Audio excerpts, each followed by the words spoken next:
straight into this.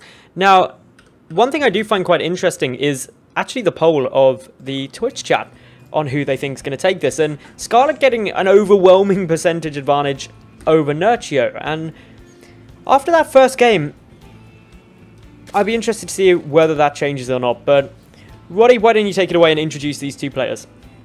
Most of the time when a player leads 1-0, that does kind of changes things, man. We will see.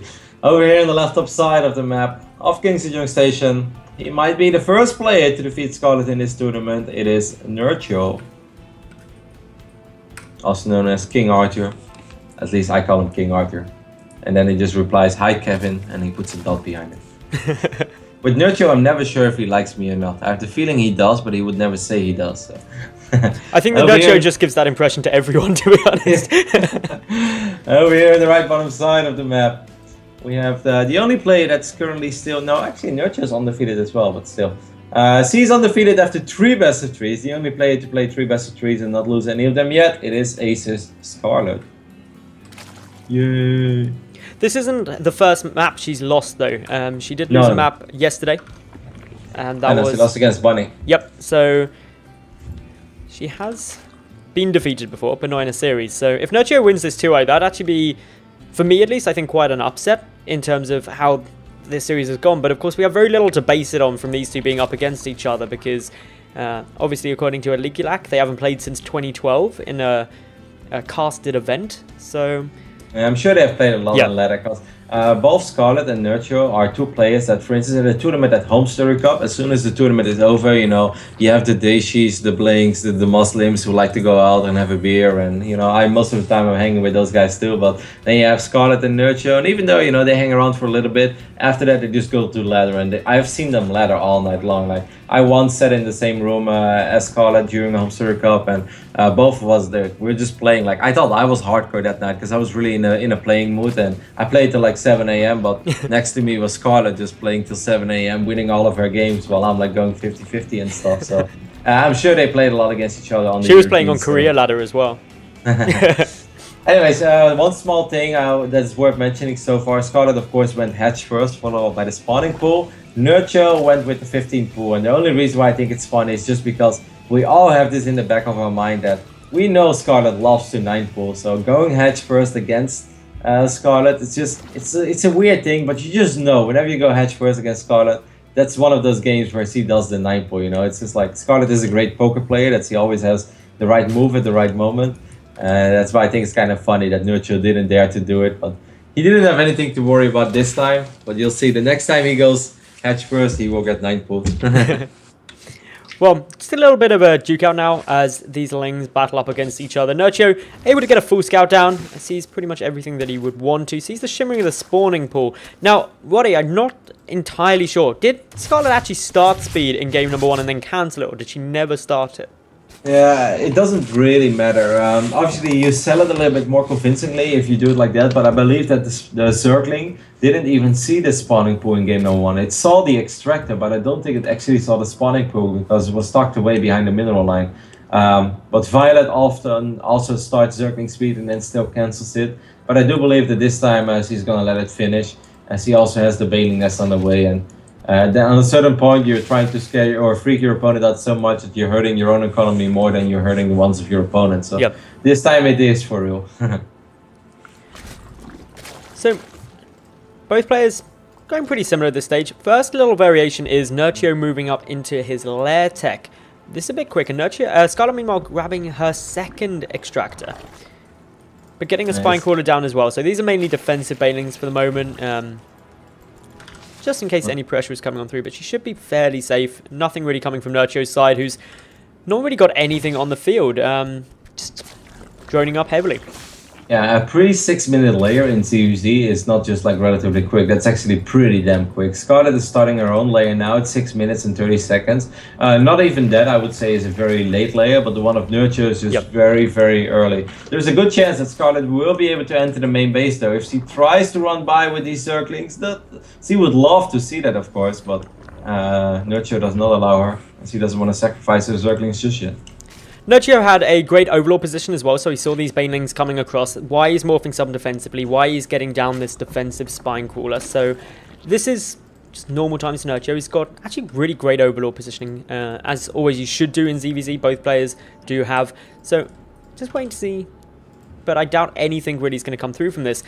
Nerchio going for the Spire, though. So, very early Mutalisk play off of 2 bases. Scarlett hasn't seen the lair.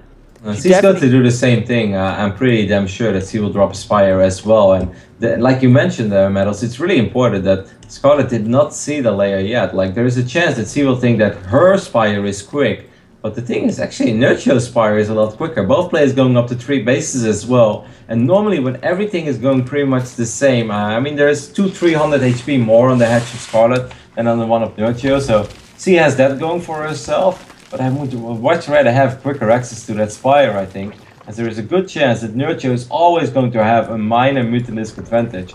Then again, Scarlett is an absolute queen when it comes to, you know, just outplaying your opponent in a certain phase in the game, when it comes to also using Zerglings. And Zerglings are super important as well when it comes to Mutalisk versus Mutalisk.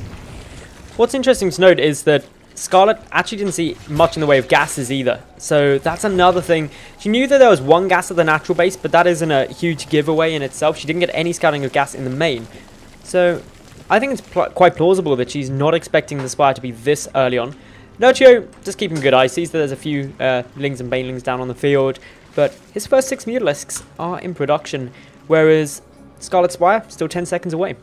Yeah, let's not forget that he immediately starts +1 carapace as well for the flyer units. And that's really important because there is a chance that he will be able to find a window of opportunity where he can fight with that upgrade. And Scarlett doesn't have that upgrade yet. Yep. I'm very curious to see if he reviews the Mutalisk immediately, which I do assume he will, just because you want to find as many... Okay, he actually kind of did that already. Because you want to find as many Overlords as possible. And I think that Scarlett will be a tiny bit surprised. He will be like, oh, okay, so you have your Mutalisk out before me. Interesting.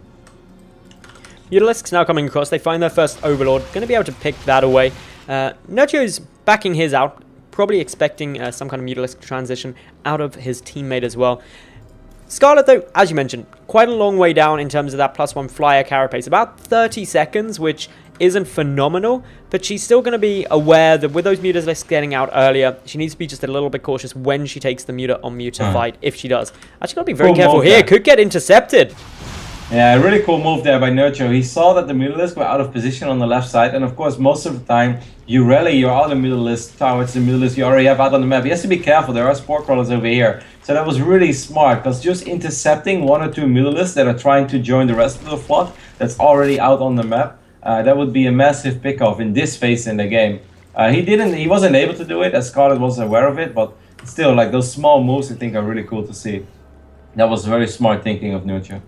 Now, Scarlett's got a fractionally better economy at the moment, but when you're sitting in this Muta-on-Muta engagements, it's all down to the gas, really. When you're going heavily Mutalisks, it's who's able to get up the most gas guys. +1 carapace is ready for Nerchio. Yeah, it is. Not for Scarlett. This might actually be the fight that allowed Nerchio to win this game. The Mutalisk count was very even. There are a lot of Zerglings on the map, but the Banelings are helping out as well. I really think that Nerchio is just winning the game over here, Metals.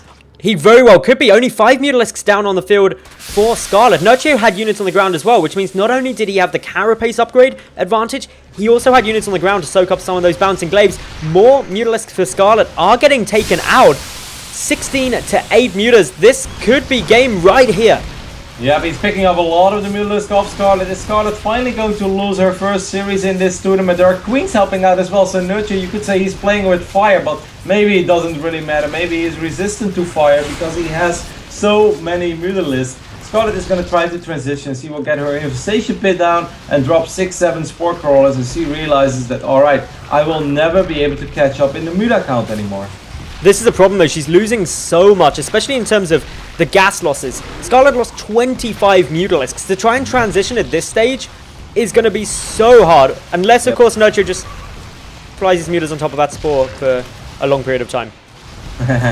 Picks up and picking up the extractor is actually kind of useful as well, because if Scarlett wants to make the transition into a bunch of infestors, and obviously she's going to need, oh, Nerchio miscontrolling Mutalisk once more, ends up losing 2 of them.